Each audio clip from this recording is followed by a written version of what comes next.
And welcome back, everybody. We are here for another episode of Top Bins with Twins. We're about to head into match week 32, but Luke and I are about to sit down and break into some of our thoughts regarding the week coming forward and weeks beyond that.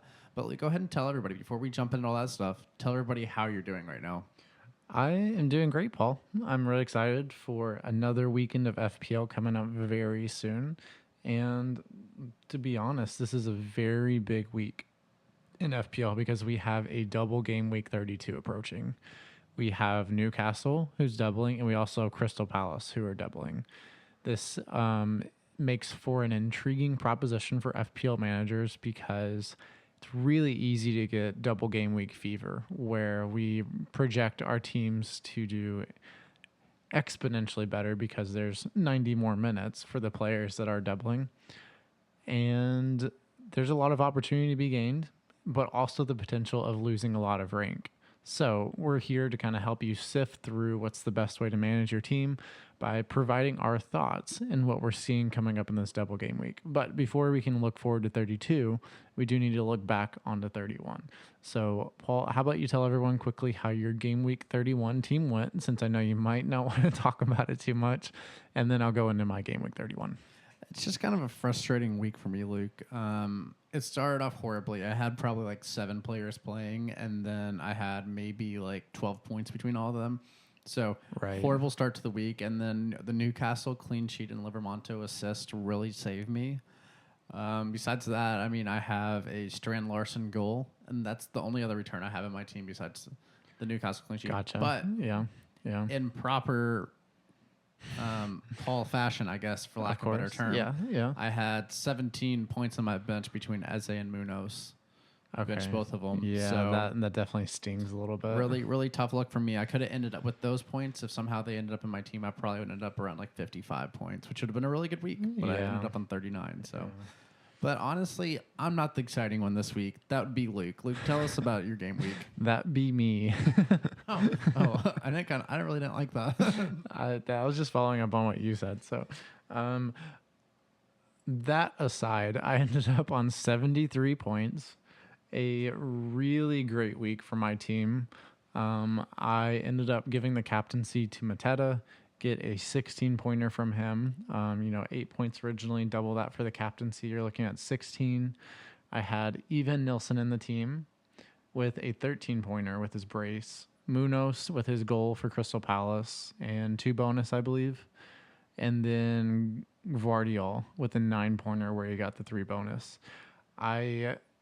Also, the star performer of the week was Brennan Johnson. Brennan Johnson ended up on 18 points, and I do want to stipulate that he was a transfer in for this week. I brought him in because I really like the fixture for Tottenham playing Southampton at home. So I felt like, the opportunity was there where I was really excited for his potential in the week.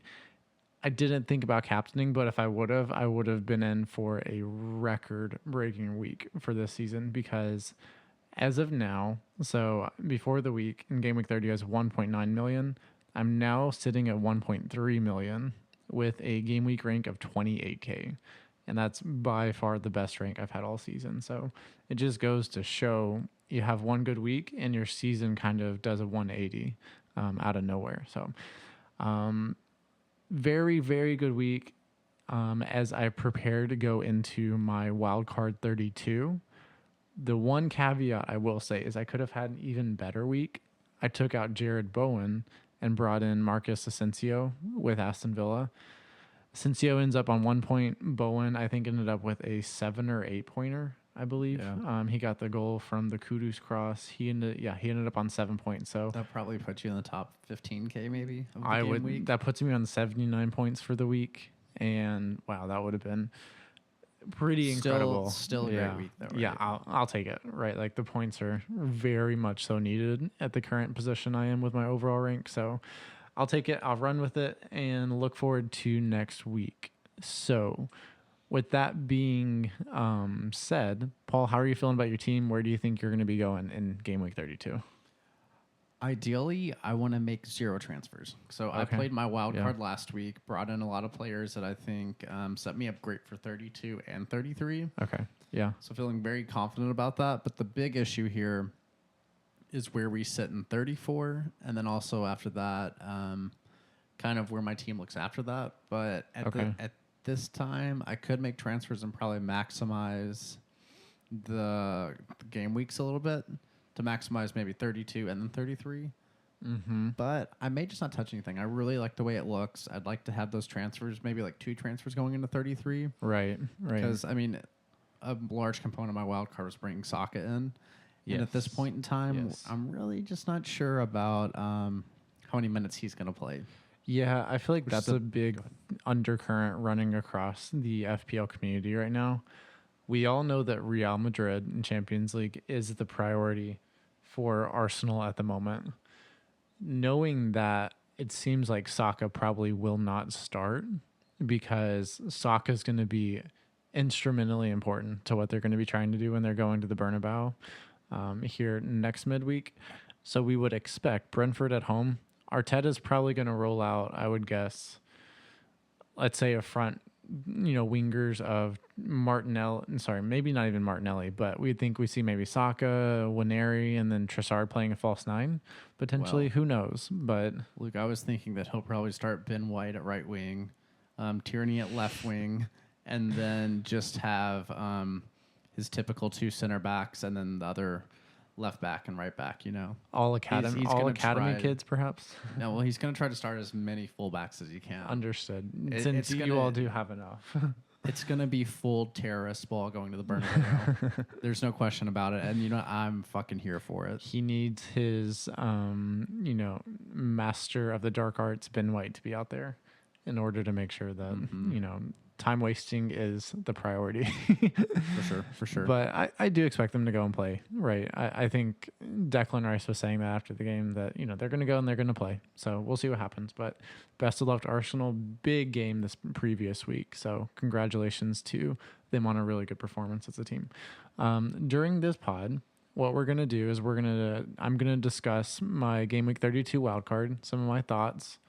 We're also going to go through a free hit 34 squad, which will help everyone kind of determine how they want to manage their teams going into the blink in Game Week 34.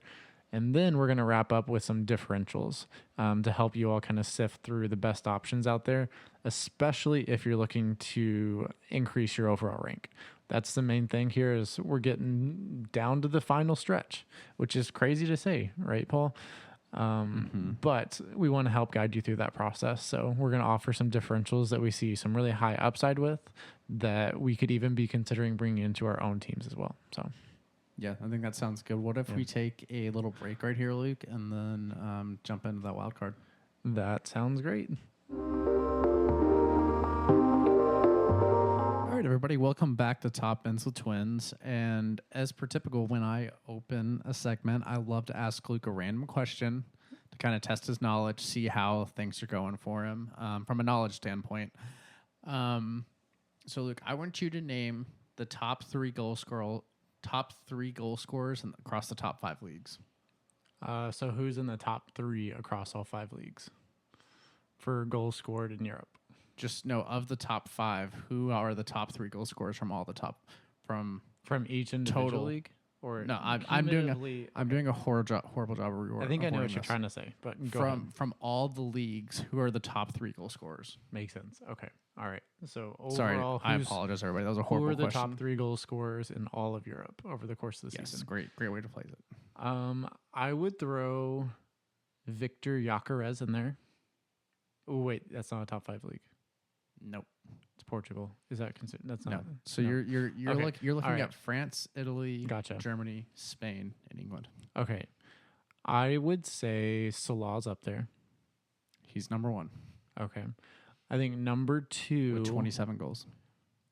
Rafinha. Or number 3. He's on the list though, I feel like. Yeah, maybe this list is a little skewed. What do you mean? I think you're correct. That Rafinha's not on the list that I pulled. That's embarrassing. Okay, let me guess. Wait, let me see. I could be wrong. So he's tied with Salah Okay, for most. So he's not on this list. So joint one, Mm-hmm. Salah and Rafinha. This is where it's going to get tricky. Maybe is Dembele up there? Mm-mm. Okay, then that kind of kills France. In Italy, I don't know of anyone who's been overly prolific, so I'm gonna go Isak up there as well. He's close. This is crazy. Sorry, this is not. Yes. Why is Rafinha not on any of these lists? That's so crazy. Let me look at his. So, Yearly according to FootMob, Rafinha has 27 goals this year. In La Liga, he has 13. So, I would imagine that Champions League probably He has sways 11. that a lot. He has 11 in Champions League, 1 in Copa del Rey, and 2 in Super Cup. Yeah. Yep, exactly. So Champions League definitely ups that total very quickly for him. Yeah. But number 2 on the list, or number 3 on the list, would be, I'm going to give you a hint. It's a player in La Liga. La Liga. My guess is Mbappe. Lewandowski. 25 goals. Okay. All right.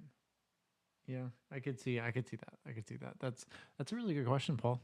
I like that a lot. Yeah, it could have been better, honestly, if I would have had a solid list. But that's what happens when you half-ass internet research on the pod. So it is the thought that counts, without a doubt. So. Yeah, I think sometimes we just like to phrase questions to kind of get people to think more outside of just FPL, more outside of just the Premier League. Yeah, especially whenever we're looking at football as a broader concept, it does benefit us as FPL managers to have an idea of what's going on in surrounding leagues, especially if they're going to be moving to the Premier League or away from the Premier League as well. So it really helps to have that in context. So thanks for that. That was a great question.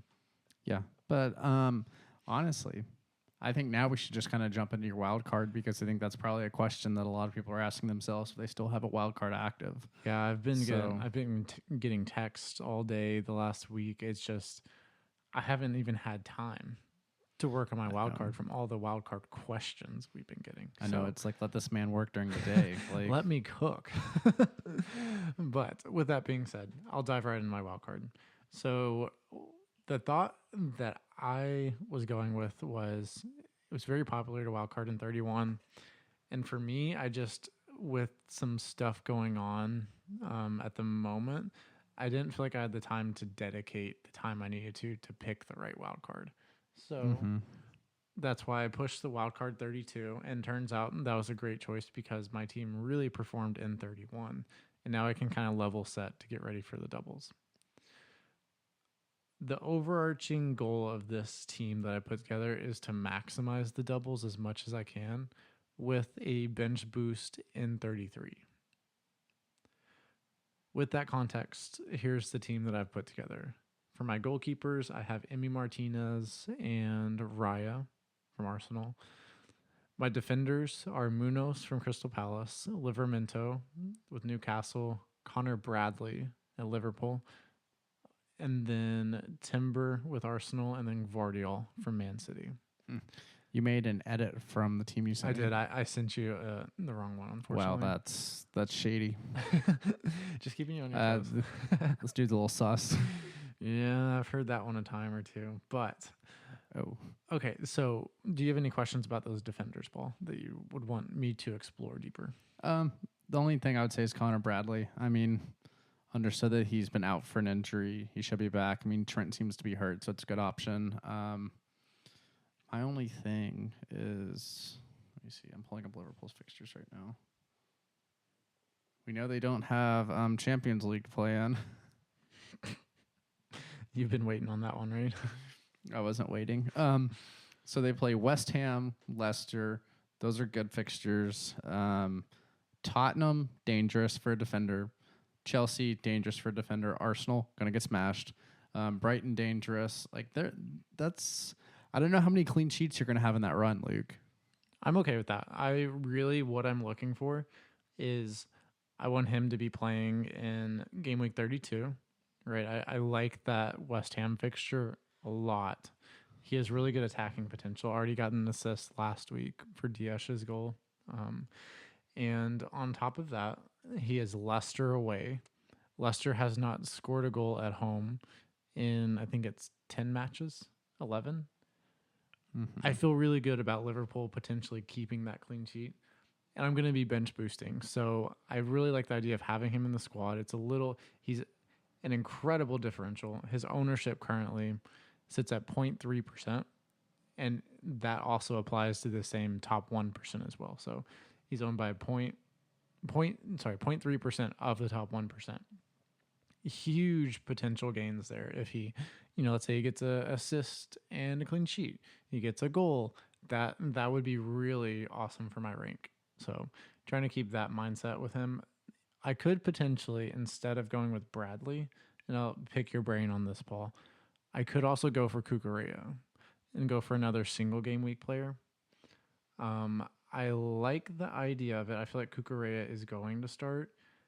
And I do really like the fixtures for Chelsea in 32 when they play Ipswich at home, but then they go away to Fulham in 33, which is not the best. But in the double in 34, they have Everton at home. And I could see them keeping a clean sheet against Everton at home. Yeah, I don't mind that. I mean, Cucurella, let's see. I'm just looking at the midweek fixture they had today. He subbed on in the 58th minute. Yeah, I don't mind that. I mean, basically, he got rested this week. Should play on the weekend, which is something you always want to consider. I like it. I mean, if we look at Chelsea's fixtures, it's going to be Ipswich, another Conference League game against a team that they beat 3-0 today. I'm not even... Liga Warsaw, I guess. Yes, Polish team, I believe. Yeah, and then on Sunday, they turn around. So that's on Thursday, April 17th. And on Sunday, they play April 20th. Against Fulham and Chelsea. I'd be worried about the turnaround of that, but they're already up 3-0. That's a squad they're probably very superior to. Yeah. So you're probably not worried about the minutes with Cucurella. So I like it, honestly. Then they play Fulham, Everton, Liverpool. Those aren't the easiest, but I mean, if you're really just targeting... it's really a 3-week stretch. Yeah. I don't mind that. And Cucurella has shown that he can show up in weird areas this year, too, as a defender, so... Yeah. He has, and that's kind of what makes me think he's a good pick because Chelsea might not keep the clean sheet. I could see Ipswich giving them a rough go of it. They're just kind of built to make life a bit difficult. Well, another interesting fact, too, Luke, is that let's see, over 1, 2, 3, 4, 5, 6, 7, 8. In their last 8 games, Chelsea have given up 2 goals. Wow, that's really good. Which is good. I mean... I'm not saying they're playing the best comp. I mean, they played Southampton, Leicester, a Dutch team, but and then also the best team in Europe, Arsenal, where they lost 1-0. But right. I mean, it seems like maybe Cole Palmer's struggling to score goals, but the back line is doing well. So Cucurella is a good investment. Sorry, I kind of went on a tangent there. Oh no, you're good. I love to hear your thoughts on that because. You might, listeners might notice that Bradley's not a doubler, but the reason why I'm doing this is because I like the idea of having players that are going to be playing in 34 because I'm going to not use my free hit in 34. So I want to be setting my wild card up now to where I can have a couple of players already in the team on top of my Newcastle players as well. And then I can field a squad of about 8 or 9 players and be happy with that for, a blank game week. So, yeah, I mean, I think you're playing the game the way I went to, Luke. I don't want to use a free hit on a blank game week, but I'll probably just have to. Yeah. That's how my team's set up, so. That's how it goes, right? It's all situational. But let's go ahead and move on. Let's hear more about your wild card. So other midfielder, let's move on to the midfield. In my midfield, I currently have Eze, Trossard, Salah, Marcus Asensio, and Jacob Murphy. It's my current midfield. The way it's structured, there is going to be some volatility with the way that I've picked my players.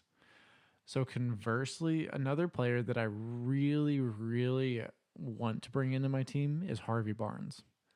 I like think that. he is a great option at the moment because a lot of people are going to be flocking to Jacob Murphy. From what I can tell, it seems like Anthony Gordon, I don't know if he's going to be back this season. Like, it's just so hard to predict. And Barnes has been in good form. He's been returning consistently, and his ownership is sub 2%. Mm-hmm. I want to go with that, but I do worry for 34. Maybe Gordon's back by then and Barnes gets benched. So that's where my main concern is. Yeah, the thing about Harvey Barnes is that you can watch him in a match and be like, yeah, this guy can, any given match, create a goal himself. Like, he has that ability to just dribble past people, create. Like, he looks great. And then there's some matches you watch him and you're like, did he even play? Yeah. So, I mean, that's a there's good point. I don't even know if it's like high risk to reward. I mean, it's really not high risk because, I mean, he's so low owned. It's not like he's going to hurt you if you don't own him. But I do think he could be a great differential. Maybe he's one of the differentials to target, which we're going to discuss a little bit later on the podcast. I definitely think he's in that category. Kind of depends on Gordon, though, too. Yeah. So looking at my team, if I were to go with bringing in Barnes, I would have, sorry, I'm trying to find his information here real quick. Yeah. So I would have a fair number of sub like 5% differentials within my team. So I'm just a little worried about making sure that I'm not playing too risky is my main concern. Yeah, so in my team, I would currently have Asensio is at, so below 5%, I have 1, 2, 3, 4. I have at least 4 players that are below 5% owned. And there's a reason why they're below 5% owned, because maybe the starts are questionable. Maybe they have an injury history that's a bit sketchy. I know I'm taking a risk if I go down that route, but it kind of feels like it's at the point in time where you just kind of have to go for it at this point in the season, especially if you want to have the rank gains that, I would like to have at this point. So I get that. I mean, I think that's a pretty solid midfield there. Yeah. I'm a big fan of it. So we'll pivot to up top. What the strikers that I would have in my team would be Alexander Isak with Newcastle. No one other than Bang Bang Mateta, my main man. Mm-hmm. And then Omar Marmoush with Manchester City. So I really like that front three. I think it's going to be incredibly template. I mean, the ownership for all three of these is at least 70% in the top 1% for each one of them. So very highly owned by people playing the game at a very competitive level. So I don't expect to see insane gains, but it's kind of just protecting my rank at this point. And I don't really see any other main options that I would consider to bring into my team. So, yeah, I mean, I think it's a really good team. Me and Luke actually had a little bit of a discussion, probably I think it was yesterday, about Trossard, and I kind of was like, "Yeah, Luke, I don't know. I mean, it's kind of questionable, but like the more and more I've thought about it, I think Trossard's a great pick going forward. Just with like where the Real Madrid game falls, and then the doubles going afterwards. Like it's having Saka in my team, like." I think I'm starting to wonder if it's a great call, but I mean, yeah. I mean, who knows? Who knows? I mean, we'll see how it plays out. I think it really depends on how this weekend goes for Arsenal. If they somehow manage to get within, if they win and Liverpool loses, those doubles mean so much because technically, I don't know exactly when Liverpool plays with the doubles and everything, but if Arsenal, basically, if they get it to 8 going into the doubles, if they play before Liverpool and get it to 5, and Liverpool lose, and then they get it to 2. Like, do you know what world we're living in there? Like, it is pure chaos. Yeah, and it is. And Arteta is going to be pushing too, because if he knows that he has a team in the Champions League that has gotten past Real Madrid and they have, I'm not going to say a favorable matchup in the semifinal, But if they have a matchup that they really like, he's like, if he can get the Champions League and the Premier League in this season, do you know how much that would mean to the club, to the fans, and especially with everything that's going on, you know? So we could see a situation where they're pushing, which for FPL managers, I think that's a great thing to see because obviously we don't want anyone to get hurt and all that stuff, but as Saka's playing more minutes, he's going to produce for us. He's shown that over his career that, like, especially this season, earlier in the season until he got hurt, like, he's going to produce if he's getting 90 minutes. There's just no way around it, you know? Yeah. That I think they're going to be very careful with how they manage Saka's minutes. I would expect for him to get some minutes with Brentford at home. Probably sub him on, let him play 20 or 30 minutes at the end of the match. Keep his legs, get moving, get the blood pumping. But that being it, and frankly, if he didn't play at all, if I was an Arsenal fan, I would be okay with that. All right, he's just coming back off injury. He is so important to everything that Arsenal do, whether it's defensively, offensively, every portion of what Arsenal does. He's a key portion of it. So he is. And I mean, you could see that in the Real Madrid match. That, I mean, how much gravity he causes when he has the ball at his feet. Like, there's a reason. Like, I just watched a video from Adam Cleary. He does, like, YouTube videos, and he was kind of talking about that 4-4-2 that Real was in was basically because they wanted to set up in a way where they were like, we want two people. Basically, when Saka has the ball, there's going to be two, so he has to always go by. Mm-hmm. But it leaves the space at the top for Partey when he kind of slides in, you know? And if you were watching, who was always the one who was coming to help? It was always Jude Bellingham every single time. So if you think about that, yes, Jude is doing his job. He's running back. He's making sure that he's not leaving his left back out on an island, right? But what that also does is that takes away from his ability to push forward and attack Arsenal and, as they're countering. So that portion of it is one of the smaller things that Saka is influencing, but in the long run of a match that is that tense, that tight, the margins are so fine. Every single margin you impact gets even more important. And that's definitely a good call out there, Paul. About yeah, and I mean, hey, we all know I could sit here on this podcast and talk about Arsenal for an hour myself, but I mean, I just think it's really good to discuss like the reasons why. I'm kind of explaining why I think Saka is so important to have into a team if he's going to be playing a lot, you know? Yes. Yep. I hear you on that. So, we'll kind of see. It'll be very interesting to see Arsenal's starting 11 whenever it comes out on Saturday. Mm-hmm. Yes, that's correct. Play on Saturday. So, all eyes on that to be released. But outside of that, that's pretty much my wild card in a nutshell. I'm going to continue to tweak this wild card a little bit, make sure that I have it exactly where I want it to be, because there are some edge pieces that I think can be moved around, but I do like the general setup that I have here.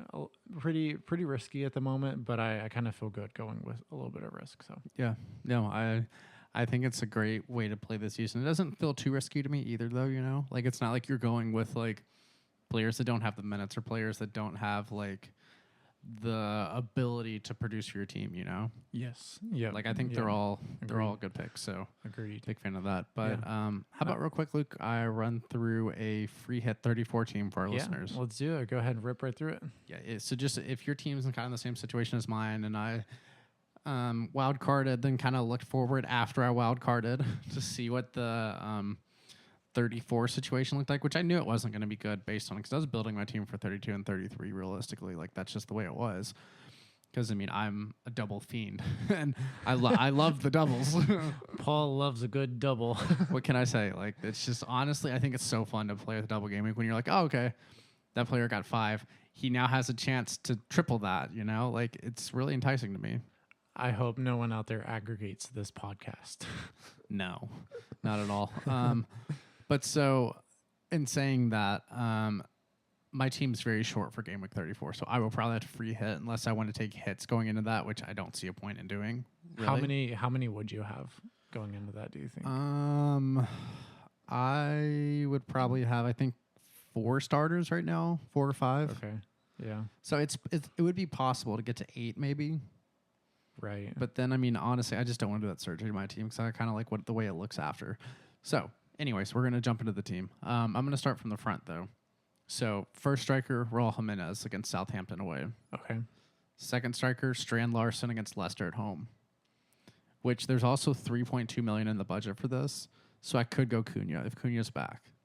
He will be back. He will be back. Yeah. We'll see how much he plays, what kind of form he's in. It's been a minute. I think Strand Larson's a great pick. He's been one of the best strikers in the league the last couple weeks. But things could change with Cunha back too. So we have time to adjust to that if we need to.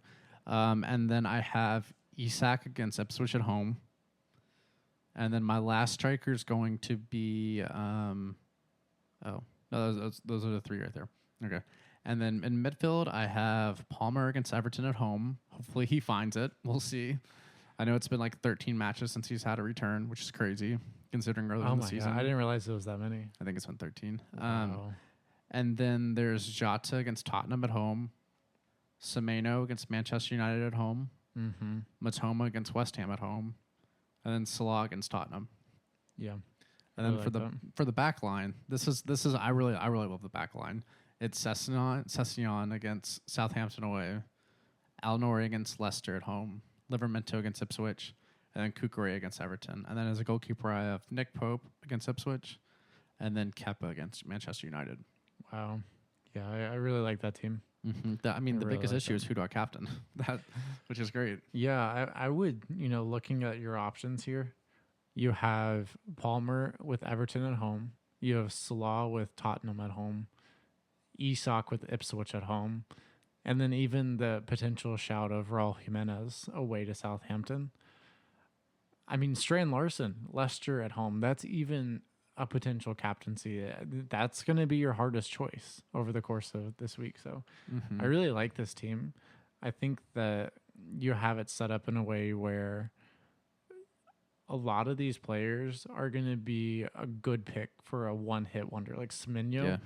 Semenyo is one of those players. He's been leading the league in amount of shots, and he could easily have that game where he just absolutely erupts and could have a hat trick in one game out of nowhere. Yeah, I agree with you. And another point that I wanted to bring up is we're getting down to crunch time for European spots around like 4, 5, 6 kind of range of the table.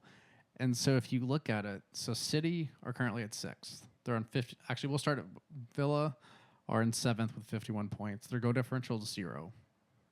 Manchester City's on 52 points with 17 goal differential. Yes. Newcastle are in 5th with 53 points, and they're on 13 goal differentials. Chelsea are 53 points too with 17 goal differential. The goal differential is going to be a big part at the end of this. So if you're a club like Newcastle playing Ipswich at home in Gameweek 34, you want to run up the score. You want Isak going crazy. So I think that's something that I'm going to look at going forward is like we need to be very mindful of where the table's falling right now because there's certain clubs like, Wolves, for instance, they're 12 points ahead of Ipswich. We're not really that super worried about it. So they're not going to be pushing super hard, I think, in Gameweek 34. Yeah. Like, we're kind of getting to that point in the season where it's like, what is the motivation to really, like, try to get 7 goals in this game? Yes. Yep. And that's a great point to make because that's why I feel like the doubles in 32 and 33, and then maybe when we get to 36, could be very, very important because you have Aston Villa, you have Man City, both of these teams, and Newcastle as well. All 3 of those teams are pushing to try to get European competitions. And they have skin in the game currently that we just are not seeing with the bottom half of the table. A lot of these teams, like if we look at Everton, West Ham, even Wolves now after beating Ipswich last weekend, they're in really good positions where they don't have to be overly concerned about where they're going to end up because there's a 12-point gap between them and the dropping point for Wolves. Are they really going to care by game week 34? Because they could easily, see all 3 teams below them already relegated by that point in the season. So something to keep an eye on. It's a really good point, Paul. that, we definitely need to keep in mind. And that's one of the good things about playing your free hit in 34. You have a lot of flexibility with how you're going to play it and who to play it on. Yeah. No, and that's the thing too, is we're making this from the perspective of what we know going into game week 32.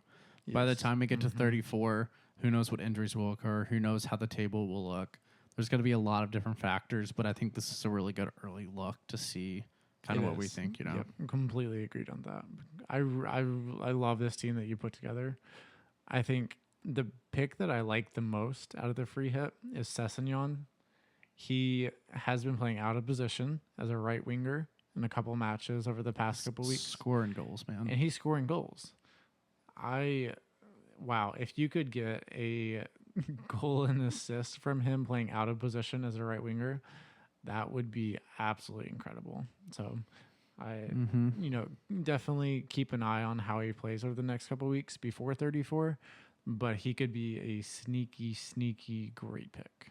Yeah, it sucks though that all of our millions of listeners are going to now know, and I'm sure that he'll probably have a price rise tomorrow night because of this podcast. That's the way it goes. It might even happen tonight before we release. It's the early release for. We do have some leaks every once in a while, so we do. Okay. Any other final free hit thoughts for anyone out there, Paul, for Game Week 34? No, not really. I think that's all I got right there. Perfect. Well, thanks for putting that together. I'm sure it's going to help a lot of people out there. So what we're going to do now is we're going to wrap up the podcast with a few differentials that we are going to keep our eyes on and potentially be bringing into our teams over the next couple of game weeks. So with that being said, do you want to go first, Paul, or would you like me to go first? I'll go first. Okay. Let's hear it. I think my favorite option right now, it's difficult because this person probably, I feel like, shouldn't be a differential per se, but I don't know. Just send it. I love Strand Larson right now. Like we were talking about earlier. I mean, he's easily a differential. He's under the 10% line. What is his ownership? I actually just screenshotted. I don't have it in front of me. I can look here in a second. But, I mean, he's scoring goals. Wolves seem like they've been better. The only question I have about him is if Cunha comes back, how does it impact exactly what he's doing? And, yes, I mean, I personally, if I were the Wolves manager, I'd put Cunha's ass on the bench for a minute and just let him sit there because, I mean, it's the second time of the season. Obviously, he's very talented. He's a great player, but, like, you have something going good right now with Strand Larson. Like, leave him out there, and I'm not just saying that from an FPL perspective. Like, I'm not just asking, but, like, Wolves aren't playing bad right now. Like, why change a good thing, you know? Yeah. But he's going to get returns, too. He's scoring goals. I mean, he has, I think 3 straight weeks of scoring a goal. Mm-hmm. Should have had another assist, too, in their last match last week against Ipswich. Yeah, he's been playing really well. This is he's coming into his own as a striker, and we can see exactly why Wolves brought him in. He's very strong, and his positioning is really good, too. I feel like you see him scoring those goals and I'm not saying he's this player. He has similar traits in how he positions himself, kind of similar to Harry Kane, where he just kind of ends up in the right position at the right time and makes sure that the goals he's scoring, he makes them easier on himself instead of having to be in a really tough position to convert the chances.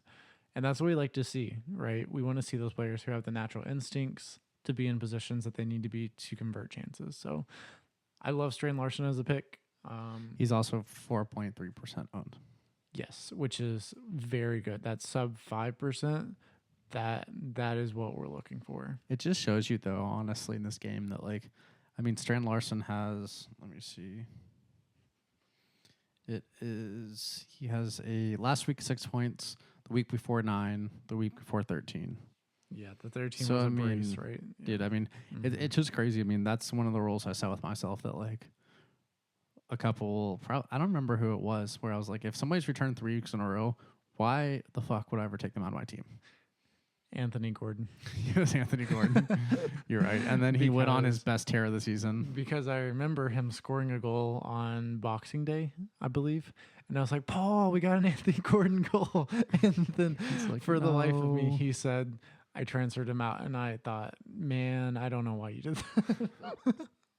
Yeah, Sorry to give you all an insight into my thoughts there. There's some times where, like, I mean, honestly, if I'm being real with myself, I should probably run transfers by Luke every once in a while. We'll do a periodic Be check-in every like, once in a while. Hey, like, what do you think, man? Like, Hey, just maybe talk me through your decision, Paul, before you do it.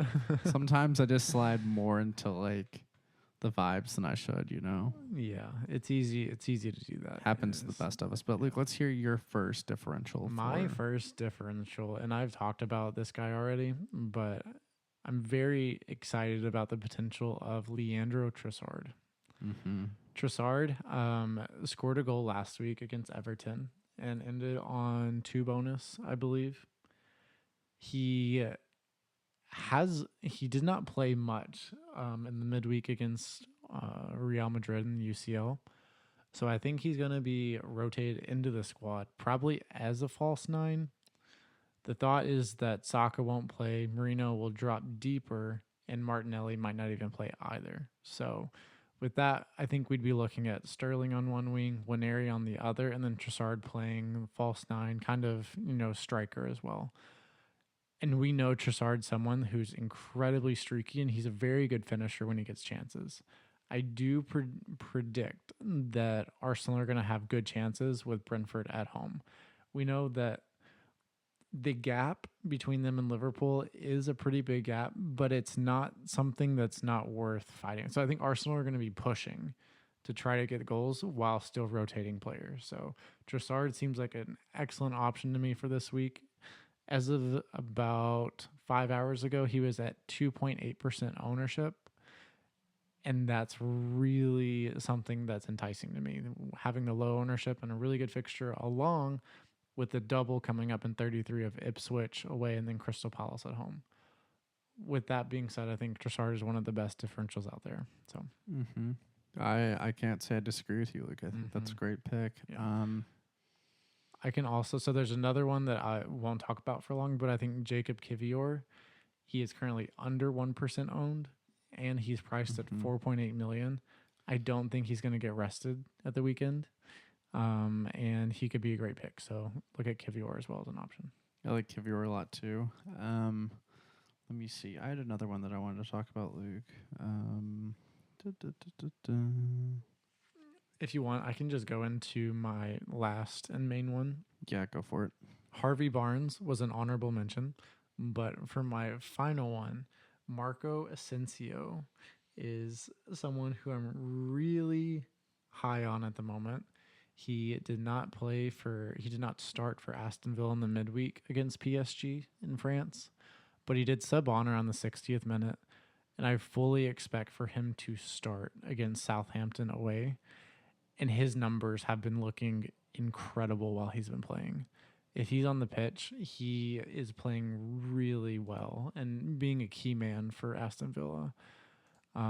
If we just look at his most recent fixtures, the XG looks really good, and even his creativity too, just his XA as well. I have been very impressed with it, and he's converting his chances at a very high level too for the amount that he's had so far. So Asensio is someone that comes with a little bit of risk, but offers an immense upside, especially when you're playing a team like Southampton, who any team could put 5, 6, 7 in across Southampton. So now that they've been officially relegated, I think that we might see some real thrashings here and there. So, yeah. Just real quick, one other shout out, Luke. I think could be interesting. Kind of depends on how you view it. I haven't seen the highlights, so I'm just going to throw this out there. Jadon Sancho, 2 assists today in the Conference League matchup. Yeah. Madueke, 2 goals. Yes, I did see that. We know that Madueke had that stretch earlier in the season. I personally believe in Sancho more as a player than I believe in Madueke. I kind of just like how he plays better, you know. But like both of those guys could be really good options too. I mean, Chelsea's playing Ipswich at home. I don't think that's a transfer. That's kind of a little bit of a punny differential, which is opposite what we're talking about. But I mean, it is more of a chance than I think the people that even you're talking about, you know? Yeah. Yeah, no, very true. That's very spot on. Who knows? One of those 2 guys, wingers for Chelsea. I mean, maybe they can continue the good run of form against lower tier teams, and then take it to the Premier League and tip switch because maybe I'm never not gonna say that. That's mean. I'm not gonna be mean, but yeah, I mean that's a great fixture at home for them. You know, even if early in the season it didn't go as well. If you had to pick one between Sancho and Madueke, which one would you pick? 1 second. Let me see the XG stats. 1 second. Oh my god. No, that's not it. That's not what I want. So for Madueke, Madueke played a half. He had an XG of 1.23. 2 shots on target. It looks like one of them was a tap in and the other one was from right outside the 6. So okay, I'm gonna go Sancho. Okay, all right. Sancho. I just like Sancho a lot as a player too, and I think he's very misunderstood and underutilized. So yeah, definitely a very fun player to watch. Okay, so Jadon Sancho has Paul's endorsement for the week. So let's see how that goes. I'm sure. Honestly, we'll see how these differentials go. I think we both feel really good about the ones that we picked. So if you all feel like, you're getting the same feeling as well, just trust that gut and go for it, right? Because at this life's point, too short. Life's too short, and we are getting near the end of the life of this said season. So there's not a lot of time left to gain rank, or maybe you have a mini league rival you're trying to catch. Differentials would be a very, very helpful way to do that. So, and also if you're in the mini league with people that you're competing against, maybe don't tell them what you're doing ahead of time. Maybe don't get on a podcast and reveal your whole wild card. Hopefully no one in our mini league is listening to this. Kyle, retroactively go back, wipe your mind, and don't listen to what Luke just said about his wild card. Don't. I'm bringing in Palmer and Salah and all the highly owned players. So that's the important thing to remember on this pod. But yeah, Luke really was. I think he's going to bring in Kulusevski this week. Yes, Kulusevski and all the highly owned players. That we don't. I don't have to name them. You said I think you're a huge fan of Anthony Gordon right now too. Yes. You should bring in Anthony Gordon to your team. Yeah, but everybody, thank you for listening. Right now, I think at this point in time, just however your team's set up for the final stretch run, just maximize what you can. And just be as proactive as possible because we're getting to the tail end and make sure you utilize all those chips. Luke? Yes. What words of advice do you have for everybody? Like Paul said, plan out those chips. Make sure you're using transfers wisely because we have a finite amount, especially now. I will also say for the double game weeks, I'm okay with taking a hit. I have not taken a single hit the entire year for my team. I've taken so many. Which is crazy. Right? I think maybe I have been a bit hit adverse, and that's kind of hurt me this year.